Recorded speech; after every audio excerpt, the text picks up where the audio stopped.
Existe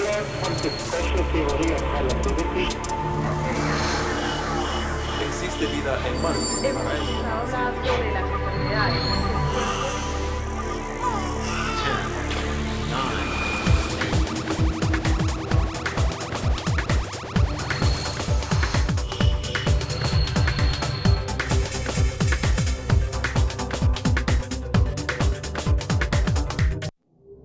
La conmemoración del Día Mundial del Refugiado, hoy más que nunca, nos obliga a reflexionar acerca del fenómeno que se está viviendo prácticamente en todo el mundo, donde millones de personas se ven obligadas a abandonar sus lugares de origen por circunstancias, a veces, tan adversas como la propia guerra o la falta de oportunidades para una vida digna. Hoy, en Generación H, tenemos la presencia de un estudiante universitario a quien México, como lo ha hecho a lo largo de su historia, le ha abierto las puertas para continuar con su formación académica y empezar una nueva etapa de vida, lamentablemente lejos de su país. Quédate con nosotros para conocer cómo se vive siendo un estudiante universitario refugiado. Bienvenidos a Generación H. Comenzamos.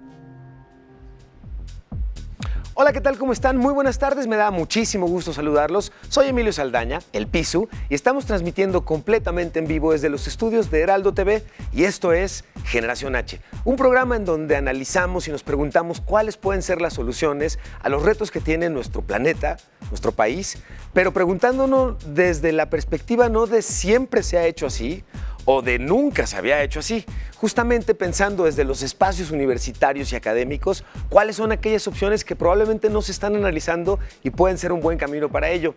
Y hablando de caminos, parte del título de nuestro programa hoy me gustó mucho porque es Salir para llegar, y tiene que ver justamente, como escucharon hace unos momentos, con abordar el tema sobre lo que tiene que ver y los retos que implican no solamente para los inmigrantes, sino para que aquellos que tienen un estatus de refugiados y que por el reto que ha implicado desde el inicio incluso salir de su país hasta integrarse a otra cultura, y no solamente integrarse a otra cultura, sino además participar de la vida académica de esta otra cultura y salir adelante en este sentido. Y el tema tiene muchos aristas y muchos puntos relevantes, porque además, como escuchaban, es un tema global. Las razones por las que uno tiene que abandonar su país son tan variadas como las personas y los temas mismos que tenemos como sociedad, pero la posibilidad de adaptarte, como lo estoy describiendo, tiene su chiste de manera importante. Y hay algo también muy relevante y que a veces pareciera que perdemos o generamos distancia al respecto. La movilidad humana es un fenómeno que básicamente gracias a la movilidad humana es que existen tan diversidad de culturas, y gracias a la movilidad humana es que estamos en todo el planeta. Entonces es un fenómeno tan global y tan añejo como nosotros mismos, como la civilización misma, y no solamente además la migración no es un fenómeno humano nada más, en múltiples especies es parte de los ciclos que existen. Sin embargo, en la actualidad la movilidad humana enfrenta el reto, además, no solamente de las fronteras físicas, sino de las fronteras ideológicas y además hoy las fronteras digitales. Y me da mucho gusto darle la bienvenida a un invitado muy especial, precisamente porque ha vivido estos temas en carne propia y nos hace el favor de compartirnos hoy su visión y acompañarnos aquí en el estudio. Muchísimas gracias por acompañarnos, Alad Al-Hamad. Bienvenido, señor. Muchísimas gracias a su iniciativa, en su invitación. Tengo un gusto que participar en tu programa. Muchas gracias. Te agradezco muchísimo. Quizá la primera pregunta que quisiera hacerte en conjunto con quienes nos acompañan en el programa es ¿qué ha implicado para ti el reto de la movilidad humana? ¿Qué ha implicado para ti ser un refugiado? Sí, bueno, yo creo que esta palabra refugiado no es algo opcional. No es algo que tú escogiste, claro. Sí, no escogí que ser refugiado, no quería que, no fue mis planes o mis proyectos de negocios para ser refugiados. Sí. Es algo obligatorio, es algo como los refugiados estaban aplicando para ser refugiados. Sí. Entonces creo que la movilidad de humanas, pues antes la gente no entiende mucho y creó muchos problemas, muchos conflictos entre los países que tienen refugiados. Y para nosotros en Medio Oriente, especialmente en Siria, tenemos esta experiencia de refugiados.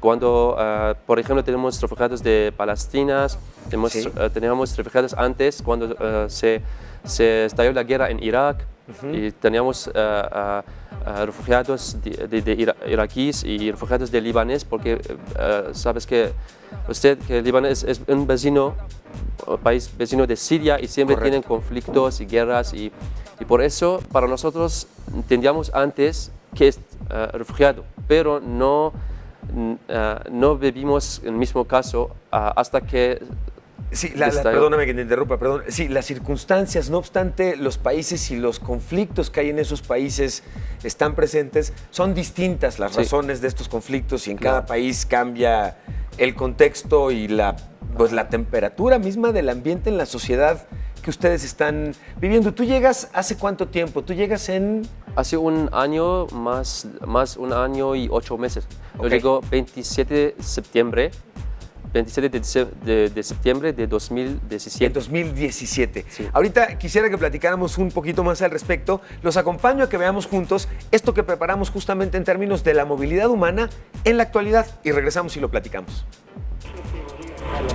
Desde que el hombre es hombre, la movilidad es una realidad. Los desplazamientos humanos pueden ser por distintos motivos laborales, de educación, nuevas oportunidades económicas, reunirse con su familia o amigos. Pero hay razones muy lamentables que obligan a la gente a moverse de sus sitios de origen, como tener que escapar de conflictos, persecuciones del terrorismo o de violaciones o abusos de los derechos humanos. No hay que dejar de lado los terribles efectos del cambio climático, desastres naturales u otros factores ambientales. En la actualidad, una gran cantidad de personas viven en un país que no es el suyo. De acuerdo con los informes sobre las migraciones en el mundo de la OIM, Organismo de las Naciones Unidas para la Migración, se estima que en el 2018 se movilizaron 258 millones de personas a nivel mundial. De ellos, casi 125 millones son mujeres, 36 millones son niños, 25 millones migrantes refugiados, casi 5 millones son estudiantes y 150 millones lo han hecho por trabajo. Mientras que muchas personas escogen voluntariamente emigrar, otras muchas tienen que emigrar por necesidad. Aproximadamente hay 68 millones de personas desplazadas por la fuerza, entre los que se incluyen 25 millones de refugiados, 3 millones de solicitantes de asilo y más de 40 millones de desplazados internos. Y como pueden ver, las razones por las que uno puede entrar a una circunstancia de refugiado, pues no son precisamente, como ya bien nos estaban explicando, no son opcionales y no son uno de tus planes o betas de negocio a analizar para tenerlo como una opción. Al contrario, son quizá la última opción que uno tiene en un momento dado cuando te ves obligado a abandonar tu país. En tu caso me llama la atención y me gustaría que nos platiques un poco más al respecto. Tú ves surgir un conflicto, decides no irte, no escapar. Este conflicto se amaina un poco, se baja un poco y luego regresa este conflicto, entiendo, con más fuerza y es cuando tú te ves obligado a desplazarte. ¿En qué momento la opción de pensar en México se hace una opción viable para ti? Bueno, yo primero nunca me imaginé que habría un conflicto armado en mi país. Ok. Yo venía de una familia normal, ¿Sí? con mis papás, mi familia, y Siria como país era uno de los países más seguros del planeta. Ok, ok. Sin ninguna advertencia o forma de prepararse, de un día a otro se desató la guerra. Ok, ok. Y desde los primeros días de la guerra yo vi a gente morir por todas partes de causas, palas, bombas. Ok, ok. Y siempre me preguntaba el por qué tenía que llegar el nivel de violencia hasta este punto. Correcto. Híjole, qué fuerte como nos explicas, de un momento a otro, de vivir una vida normal, tranquila, Sí.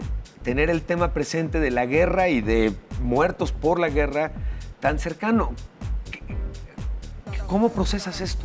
¿Cómo digieres esto? Sí, porque cuando estalló la revolución en Siria en 2011, el principio fue pacífico y luego se convirtió en una guerra civil armada. Okay. Y luego una guerra internacional en Siria. Y mi papá, mi familia, venido la situación crítica. Y ¿Sí vieron que se había puesto ya realmente mal la cosa? Mi papá dice que decidió que tenemos que dejar todas cosas por nada. Sí. Eso significaba que la familia tenía que dejar todas nuestras posesiones, Sí. nuestras escuelas, familias, sueños, casas, todas cosas. Al principio no entendí, fue algo muy raro que Sí. no podría entender, especialmente fue más joven, fue de 17 años, Sí. y no podría entender qué está pasando en mi país, y yo tuve mucho miedo sobre mi hermana chiquita. Fue todavía niña y sabes, para niños es muy difícil, no podría ir a escuela. Sí, es un cambio además muy rudo. ¿Qué edad tenía tu hermana en ese entonces? Mi hermana tenía como más de mí, 4 años, Ok. más joven de 4 años, Ok. como 13, 14 Sí, años. Sí, muy chiquita. Y sí. muy chiquita todavía, y yo tengo mucho miedo sobre ella, especialmente sobre mis primos que son niños y mis vecinos. Y de hecho me da mucha pena y no podríamos entender. Mi familia decidió que tenemos que salir. Yo me decidí primero que ir a Líbano para checar la situación Sí. que puedo llevar la familia. Pero de hecho el Líbano también es como parte de Siria. ¿Qué está pasando en Siria? Está pasando en Sí, Líbano correcto. también. Toda esa zona es una zona que está en constante conflicto, claro. Sí, claro. Y así que tuve que regresar a Siria y luego mi papá decidió que tenemos que ir a Kurdistán, norte de Irak, es una región, Sí. porque somos kurdos. Es más fácil para nosotros por el idioma, por la cultura. Sí. Pero las cosas no iban bien porque no podíamos viajar de avión o de camiones porque todas fronteras ya están cerrando. No Ya para podemos. entonces habían cerrado las fronteras y no había forma de comprar ni boleto de avión Claro. ni de autobús. Porque en 2012 ya empiezan todos los países en el mundo que quitaron sus relaciones diplomáticas y sus cosas con el gobierno de Damasco. Sí. Entonces teníamos que ir primero mi papá tuvo que ir en pie desde mi ciudad, norte de Irak, porque soy Del norte de Hasaka. Irak, ¿tu papá caminó hasta dónde? Sí, del noreste de Siria hasta el norte de Irak es como te vas a caminar de DF hasta Querétaro, en pie. A Querétaro, del DF a Querétaro. Sí. Ok. Esa es mi ciudad, cerca de las fronteras Ok. del norte de Irak. Entonces, mi papá tenía que caminar y luego tengo que alcanzar. Ok, tú lo alcanzaste Ajá, allá, ok. a mi papá, ¿Lo hiciste también caminando tú? claro. Ok. Porque en estas fronteras había muchos grupos armados. Había grupos armados kurdos y había ejército sirio todavía, ejército iraquí. Es muy anarquía.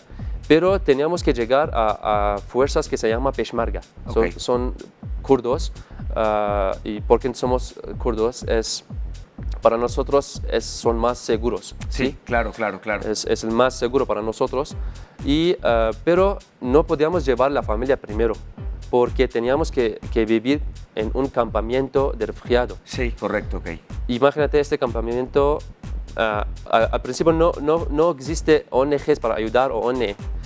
Fue un campamento lejos de la ciudad, que se llama Duhok, Sí. y al principio no había agua ni luz, tampoco internet. Ahora, Es en como todo tent. este proceso, por supuesto, déjame preguntarte, ¿tú no tenías o no habías tramitado o no era posible en ese momento tener una visa o un permiso de viaje o un permiso de entrada a alguno de estos países, correcto? Sí, claro, no podría usar mi pasaporte de Siria, Sí. porque ya el pasaporte de Siria fue muy malo, hasta ahora está muy malo. Y te hago Muy la malo. pregunta para que continuemos conversando un poquito para compartir con nuestra audiencia cuáles son las diferencias entre el inmigrante, el migrante y en este caso el refugiado, porque las condiciones, las diferencias e incluso los requisitos para poder aplicar son evidentemente muy distintos. Tenemos un gráfico que podemos compartir a cuadro para que ustedes vean justamente lo siguiente. Migrar implica como tal trasladarse del lugar en el que se habita a otro diferente. como esa sería la expresión mínima y básica de la migración. Inmigrar también implica el dicho de una persona de llegar a un país extranjero para radicarse en él. Sí. Y tenemos un segundo texto que es el dicho de una persona instalarse en un lugar distinto de donde vivía dentro del propio país en busca de mejores niveles o oportunidades de vida. Esto como tal entre las diferencias que tenemos entre inmigrante, migrante y refugiado y lo que implica inmigrar. Ahora bien, continuamos con nuestros gráficos. Perfecto, muchas gracias. Emigrar implica el dicho de una persona para abandonar su propio país para establecerse en uno extranjero. Es justamente el hecho de que tú dejes de emigrar, implica justamente que tú dejes tu propio lugar. Y es el caso de una persona también de abandonar la residencia habitual en busca de mejores medios de vida dentro de su propio país. Yo puedo emigrar de la Ciudad de México a la ciudad de Querétaro o a la ciudad de Guadalajara. Justamente el acto de dejar el lugar implica esto, ¿no? Ahora, en estos casos, como ustedes pueden ver, puede haber o no una frontera, en este caso, intermedia, que me implique algún tipo de documentación adicional para poder lograr el objetivo de llegar de un lado a otro. Pero además, cuando lo hago en el caso de un estatus o busco un estatus de refugiado en otro lado, esto es justamente el resultado de haber literalmente tenido que escapar de tu lugar de origen y temer el regreso que tengas en un momento dado al tuyo. Ahora, vamos a ver en este siguiente gráfico precisamente características del refugiado. Y es este término que aplica en el caso del conflicto o en el caso de una persecución o conflicto que tenga que ver con política, con religión, con la forma de pensar y, adicionalmente, tengo el gráfico súper perdido, perdonen. Muchas gracias, sí, muchas gracias.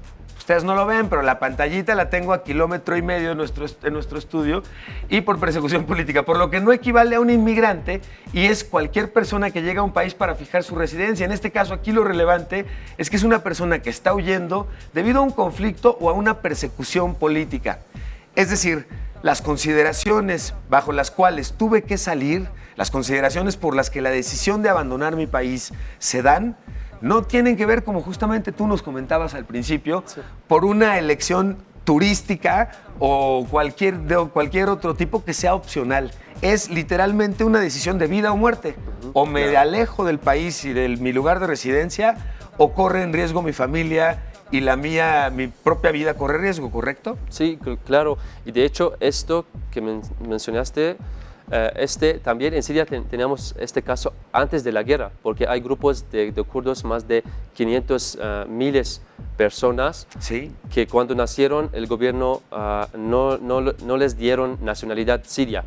Okay. Sí, dicen que ellos no son sirios. Para ellos no eran ciudadanos sirios y no entonces tenían acceso a ningún tipo de derechos como ciudadanos, no los reconocieron. Claro, desde 1969, ¿sí?, hay un grupo, unas familias de ese tipo que no podrían obtener su nacionalidad siria porque imagínate que esas personas que no podrían trabajar, no estudiar, no comprar casa o coche porque no tienen documentos, sí, y cuando querían viajar a Europa para aplicar una residencia o un refugiados, los gobiernos europeos estaban confundidos porque ya no sabían, ¿eres sirio o dónde eres? Sí, porque no tienen documentos, no tenían pasaportes y también esos casos es de refugiado también.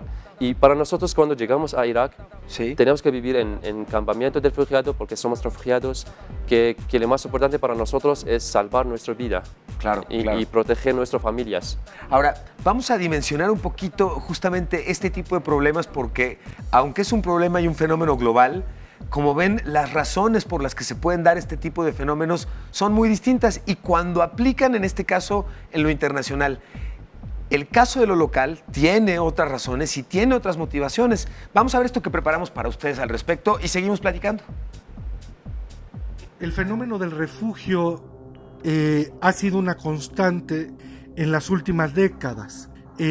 Uno de los dramas más grandes es aquellos de los sirios que escapan de las condiciones de guerra civil en su país y que han encontrado refugio en otros países, principalmente dentro del Medio Oriente, en donde se destaca Líbano, y a continuación en otros lugares de Europa, que a pesar de lo que nos mencionan los medios de comunicación, es un lugar mucho menos frecuente al que se dirigen los refugiados sirios.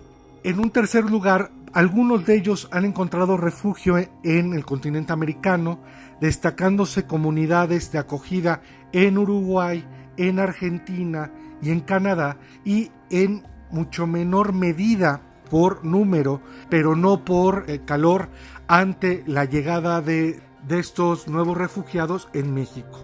El gobierno mexicano dio asilo a innumerables personas y grupos que eran perseguidos por sus ideales políticos o por cuestiones étnicas. El más destacado es el grupo de republicanos españoles, que viene durante y después de la Guerra Civil, escapando del franquismo, e igualmente numerosos grupos que provenían de la Alemania nazi y de Europa Central, al igual del totalitarismo estalinista, que encontraron refugio en México entre la década de los 30 y de los 40, incluyendo a una gran parte de la comunidad judía actual.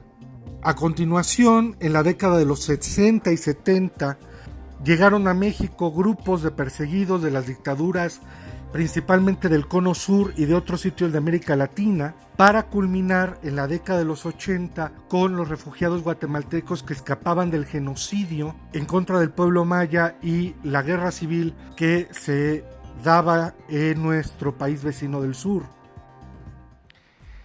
Y como pueden ver, justamente aunque las razones pueden ser relativamente distintas, la movilidad, la posibilidad de cambiar nuestra residencia siempre está presente, y particularmente en muchos casos no es algo que hayamos planeado. En muchos casos es una reacción ante el cambio agreste o particular en el entorno, y que obliga a que busquemos mejores condiciones que las que se ven modificadas en un momento o de un momento a otro, como el caso en el que tú nos estabas platicando. ¿Qué tan grande es el reto de acostumbrarse a este cambio? ¿Qué tan complejo es el proceso de ser o que te aceptaran como refugiado? De hecho, es muy difícil para el refugiado sí mismo, ¿sí? que tal vez a veces los refugiados no pueden adoptar de nuevas comunidades o nuevas culturas, sí, o necesitan más tiempo, y especialmente los países que son muy lejos de sus idiomas, de las culturas. Sí. Por ejemplo, los sirios, pero no tienen muchos problemas con cultura, por ejemplo, en Líbano, en Jordania, sí, porque son mismos cultura y mismo idioma, los árabes. Sí. Pero para nosotros somos kurdos, vivíamos en Kurdistán, no tenemos problemas con cultura, con idioma, pero también tenemos problemas con trabajo, con estudiar. Sí. No podríamos, para mí personal, siempre quería volver a escuela, a universidad para continuar mi carrera, no podría. Porque su sistema es diferente para nuestro sistema, no hay espacio. Y también, por ejemplo, para los refugiados sirios en Europa, Sí. es muy difícil. Por ejemplo, ahora mi familia vive en Alemania. Alemania es un país muy bueno, muy buena. Alemania es muy buena, Sí, pero sí. tiene problema con el idioma. Es muy difícil para ella, para mi familia, que todavía no pueden Aprender alemán. aprender hablar alemán sí. bien. Porque además el alemán cotidiano es complicado, ¿sí? Claro, es muy complicado para mi familia, y a veces no pueden estudiar en escuelas, no pueden entender los documentos o Sí, trabajan. sí. Entonces, este proceso toma mucho tiempo hasta que adoptar en una comunidad, y hasta que no vas a sentir solo o raro o diferente en tu país. ¿Qué es este proceso de integración como tal? Ahora, yo tendría que decirte y celebrar que, yo te estoy escuchando a poquito más de año y medio viviendo aquí en México, y hablas un español pues que nos permite estar, de hecho, ahorita en un programa de televisión al aire sin mayor problema. Bueno, sin mayor problema. Para ti, ¿cómo ha sido el reto de integrarte a una cultura como la mexicana? ¿Tú ya conocías México antes? ¿Qué te pareció cuando llegaste? ¿Qué opinas hasta ahorita? Bueno, para mí personal, no sabía antes nada sobre México. Bien, sí. Muy poco. Sabes que en el mundo tienen imágenes malas sobre México, Sí. que es solo violencia o narcotráficos. o estas cosas, pero de hecho es no correcto porque yo no sabía muchas cosas sobre México. Claro, sí. Y es muy triste que México es un país muy grande y tiene historia y cultura y para nosotros, como en Medio Oriente, Sí. no tenemos mucha información porque aquí no hay sirios aquí, pero hay libanés. Sí, hay una comunidad Hay libanesa comunidad libanés. relativamente importante, claro, en Puebla, en Sí, Monterrey, muy en grande Guadalajara, comunidad. aquí mismo en la Ciudad de México, ¿cierto? Claro, pero como sirios no hay, son muy pocos, por eso no teníamos información sobre México. Y yo Sí. cuando obtuve mi beca en México, tuve que buscar sobre México Sí. y tuve amigos aquí en Sirios antes de mí, porque se llegaron antes de mí. ¿Algunos del amigos proyecto tuyos ya habían solicitado, Sí. ¿también refugiados? También refugiados son estudiantes Sí, aquí, ok, a través del proyecto Habesha. sí, Para mí, cuando llegué a México, Sí. estaba muy sorprendido porque es como una sorpresa para mí. Yo no sabía que México tenía muchas... Bueno, México es como una pintura con muchos colores, Sí, con muchas sí. culturas. sí, sí, correcto. Cada comunidad, cada país tiene su cultura y tiene su tipo como dicen, de color, ¿sí? Porque es muy variado, desde Es muy la variado. alimentación hasta la forma de hablar. Tienes mucha razón en esto. Fíjate que aquí en el programa hacemos un ejercicio que se llama Vox Populi y lo que hacemos es Ajá. que salimos y le preguntamos a la gente alguna cosa relacionada con el tema en particular de cada programa.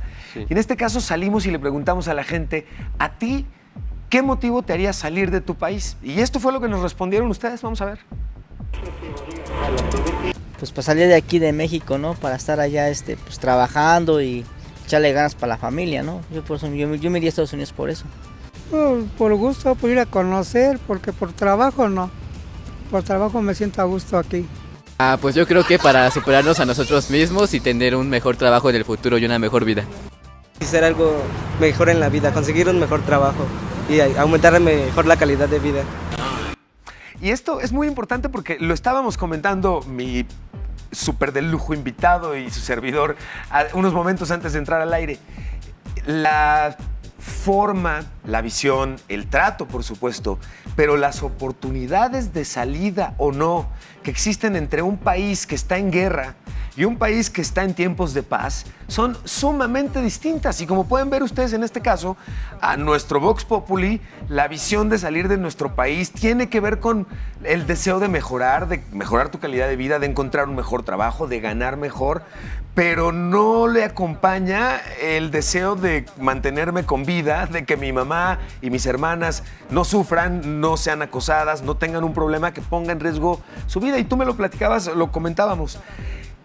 Tú que has vivido estos dos mundos, digamos, ¿nos puedes ayudar a entender un poquito mejor las grandes diferencias que hay entre el trato y la percepción que hay en un país que está en guerra y otro que está, como el caso de México, en un estado de paz?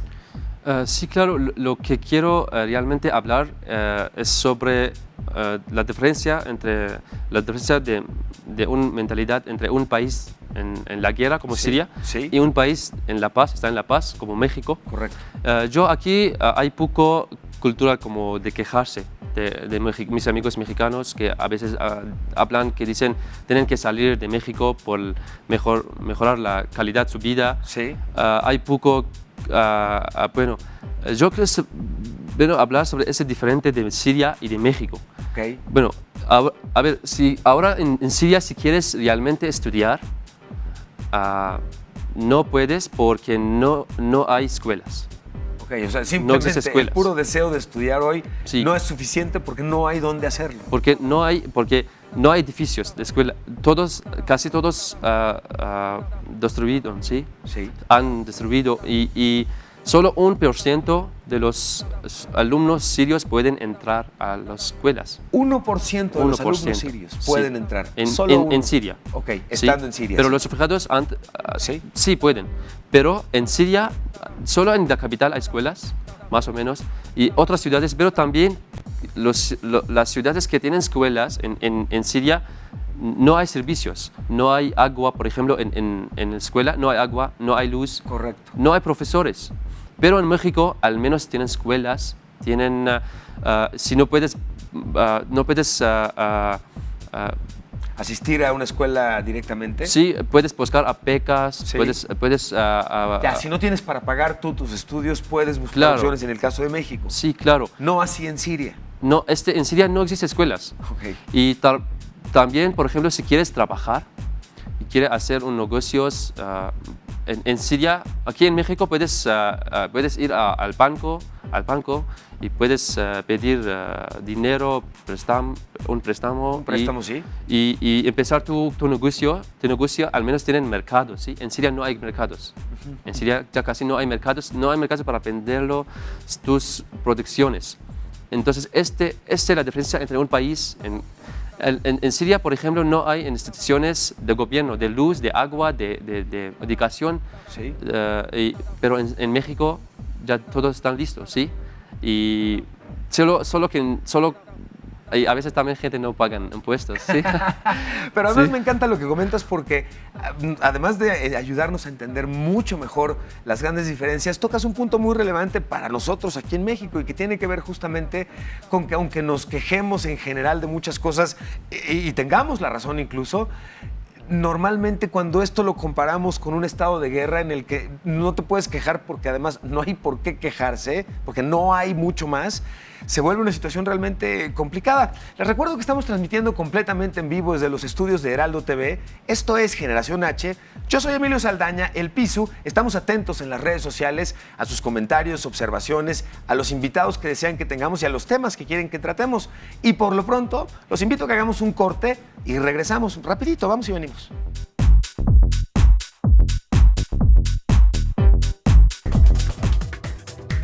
Regresamos.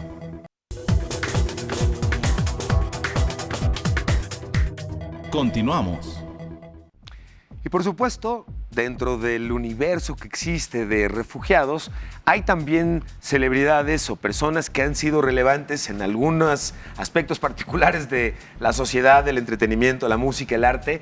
Y el caso particular que les voy a referir y presentar en este momento es muy interesante. Se trata de Freddie Mercury y una carta que escribe él justamente cuando solicita refugio, que ha sido muy relevante y que lo ha hecho uno de los refugiados, digamos, muy conocidos. Vamos a ver lo siguiente.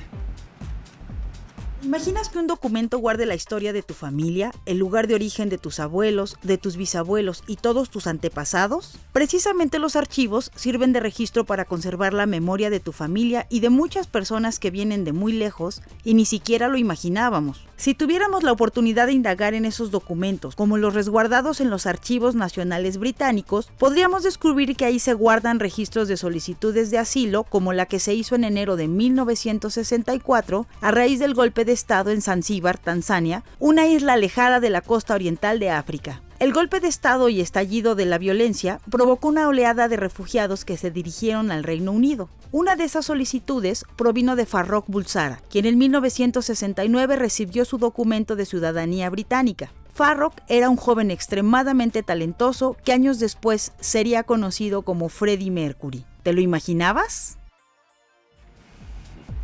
¿Qué tal? Probablemente eso es un dato que no tenían muy registrado y si ya vieron recientemente la película, se toca un poco el tema de manera muy tangencial, pero les recomiendo mucho que vean esa película.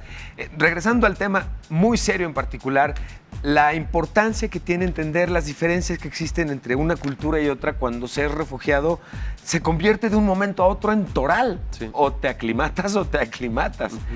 En tu caso particular, te escucho hablar muy bien español, pero el reto, además de vivir una vida académica, ¿cómo ha sido para ti? ¿Cómo describes hoy la vida de un refugiado con una vida académica? ¿Cómo se da todo esto en los espacios universitarios para ti? Bueno, fue una transición muy fuerte para mí. ¿Tú estás estudiando qué carrera? Estudiando Relaciones Internacionales en Iberoamérica. Relaciones Internacionales en la Ibero. Sí. Bien, ok. Yo siempre, cuando estaba refugiado, yo siempre quería volver a la escuela, terminar mi carrera, pero no podría, porque soy refugiado en Irak. Sí. Entonces, yo me decidí que trabajar con ONGs, con ONGs como UN, ACTED, esas, ONGs que trabajan para refugiados y para migrantes. De aquí conocí amigos que querían también volver a escuela, pero también no podíamos encontrar becas o escuelas. Para nosotros queríamos que aplicar, por ejemplo, a Estados Unidos. Sí. Pero es muy difícil para nosotros que aplicar a Estados Unidos porque cuando se cambió el gobierno y llegó el señor Trump al gobierno en Estados Unidos, ya los sirios no pueden entrar. Sí, se endureció la política migratoria en ese sentido durísimo con ustedes, con México lo estamos viviendo también intenso, claro. Pero sí, toda la política exterior de Estados Unidos se vuelve mucho más proteccionista y mucho más cerrado y todo lo que hemos estado viendo, correcto. Claro, y un amigo mío, trabajamos juntos en mismo ONGs y él conocía a un mexicano que estaba director de un ONG en Irak. Un mexicano estaba trabajando con ONGs también en Irak para ayudar a los refugiados. Y le conocía allá y se llama señor Adrián Meléndez.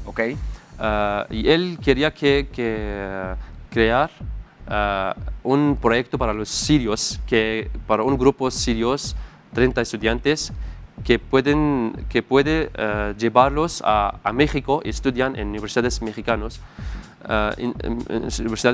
Entonces, yo quería aplicar a este proyecto.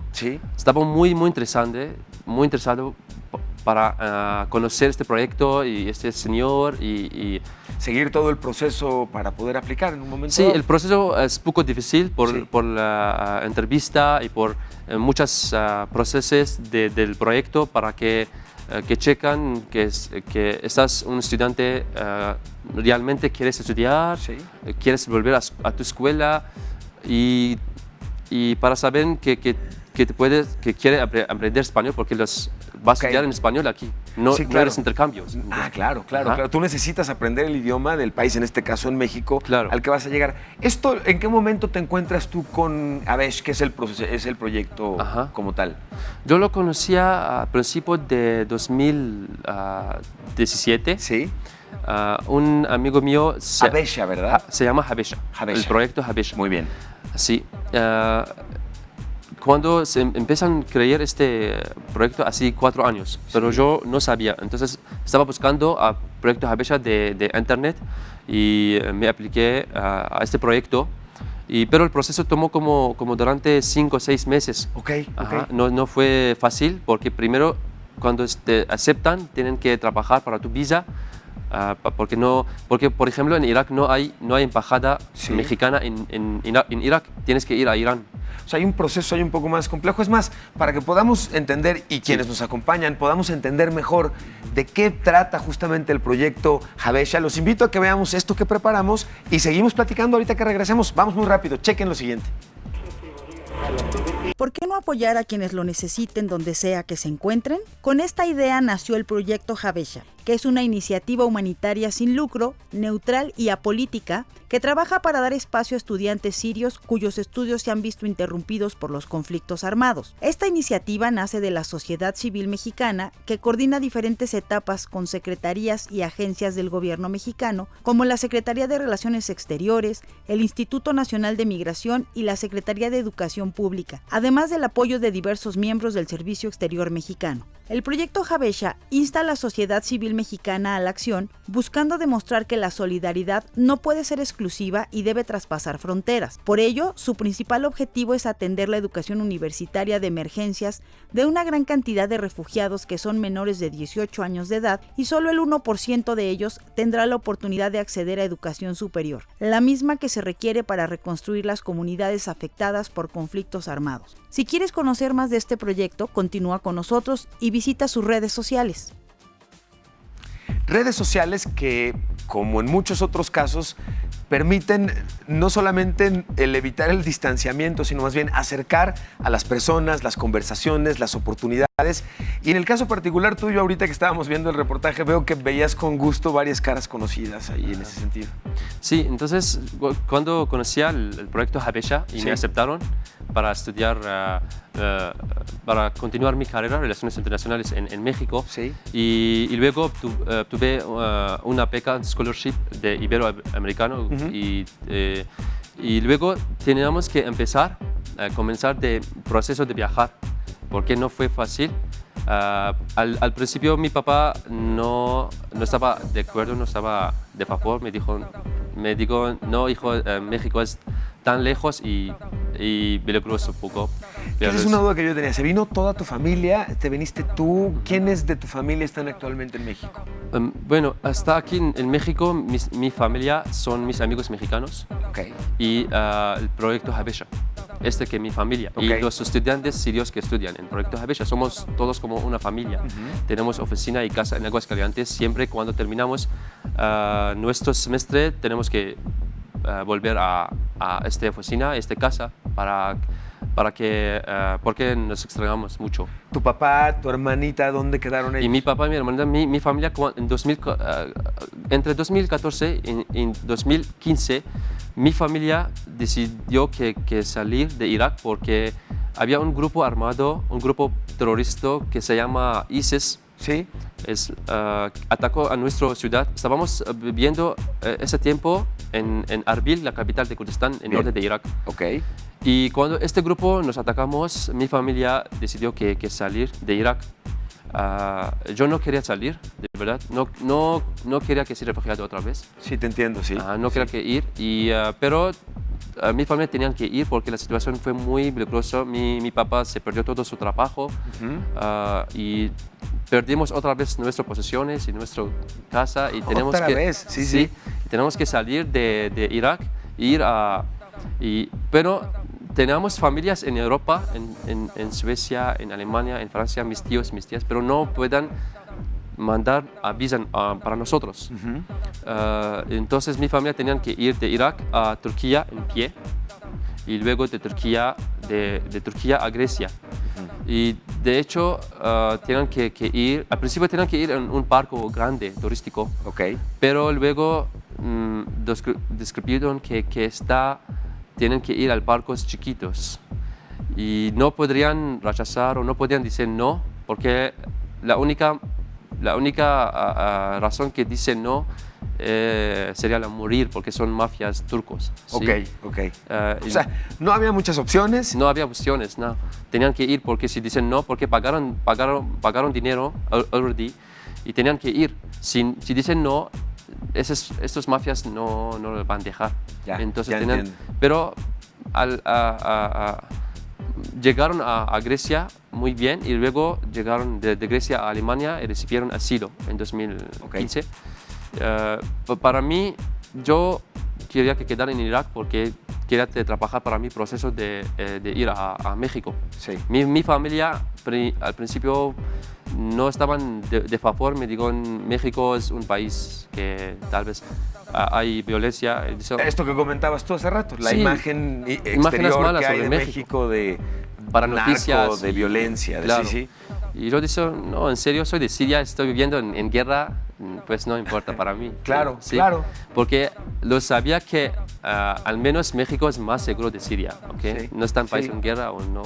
Pero todas cosas no correctas porque México no está como dicen noticias siempre o como dicen películas en Hollywood. México es un país, tiene mucho potencial, es muy grande y es claro, es normal, todos los países tienen problemas económicos o problemas políticos o seguridad. Por supuesto. En Estados Unidos tienen problemas, en Canadá, en Alemania, todos los países tienen ese problema. Yo creo que México, pues al menos para mí personal, es como Europa, porque al menos aquí en México es más seguro, más limpio, más democrático, porque en Siria, por ejemplo, o países norteamericanos o Medio Oriente no tienen esa democracia que tiene México, no tienen esta seguridad que tiene México. Entonces, pero ahora mi familia gusta mucho México cuando le mandas fotos y vídeos y quieren visitar y no sabían que en México hay pirámides de Teotihuacán. Bueno, gracias a la tecnología, como el caso de Internet y a la transmisión que lleva a cabo Heraldo TV, tu familia le vas a tener que traducir esto, pero les mandamos un saludo y un abrazo con mucho cariño desde México. Y hablando de mexicanos, déjame rápidamente presentar esto que preparamos para ti y para todos ustedes. ¿Qué pasa en el caso de los migrantes mexicanos? ¿Qué pasa con la gente que se queda? Vamos a ver lo siguiente y regresamos. Ante la llegada constante de caravanas migrantes de centroamericanos a Tijuana, una gran parte de ellos han optado por no buscar cruzar hacia los Estados Unidos y quedarse a residir en la ciudad fronteriza para comenzar una nueva vida. Pues buscar trabajo aquí para sobrevivir mientras hay respuesta. Sin embargo, mientras su situación se regulariza en México, tanto como albergues y casas de apoyo al migrante están en su máxima capacidad, activistas en conjunto con la Universidad de California en San Diego promueven la construcción de una mini ciudad en Tijuana que dará hogar aproximadamente a 1,000 mexicanos y centroamericanos que han decidido no ir en búsqueda del llamado sueño americano.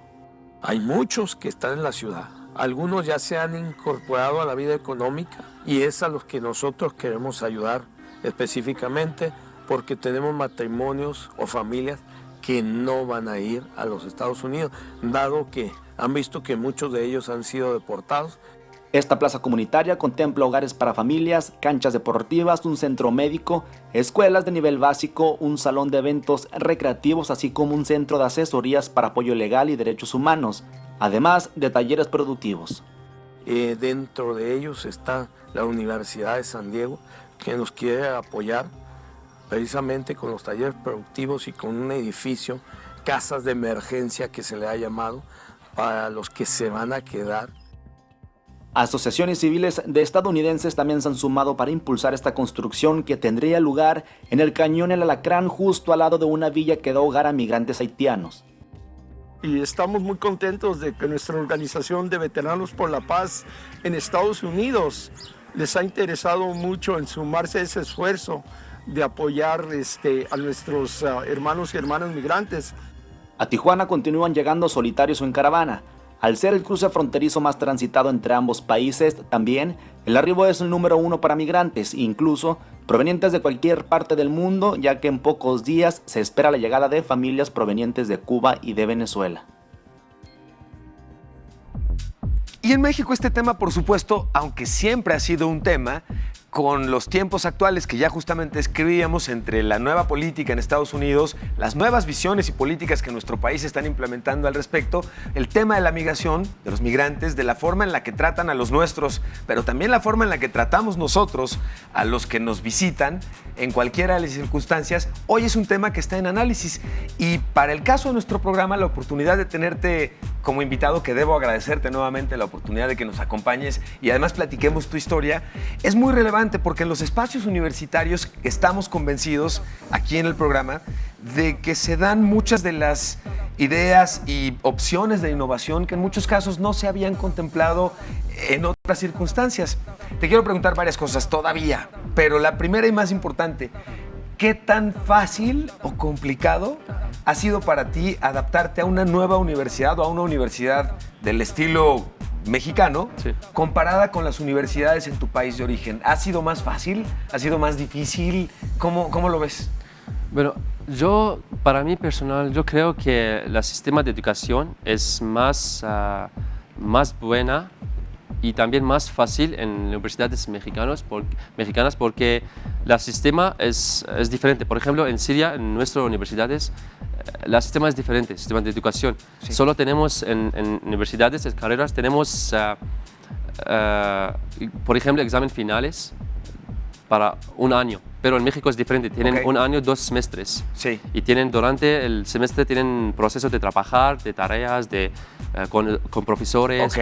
Y también para mí los temas no es tan difícil porque cuando estaba refugiado en Irak no dejó estudiar. Estaba siempre leyendo sobre libros y quería que aumentar mis informaciones y no perder mis informaciones. Entonces, yo casi tengo la idea sobre cosas en mi carrera, Pero el único problema es el idioma. La idioma todavía es difícil para mí en español. Me llama la atención que digas que el idioma te es un problema cuando tienes tan poco tiempo en México y hablas de verdad tan buen español. Hay un tema importante también y que tiene que ver con entre la migración global y local.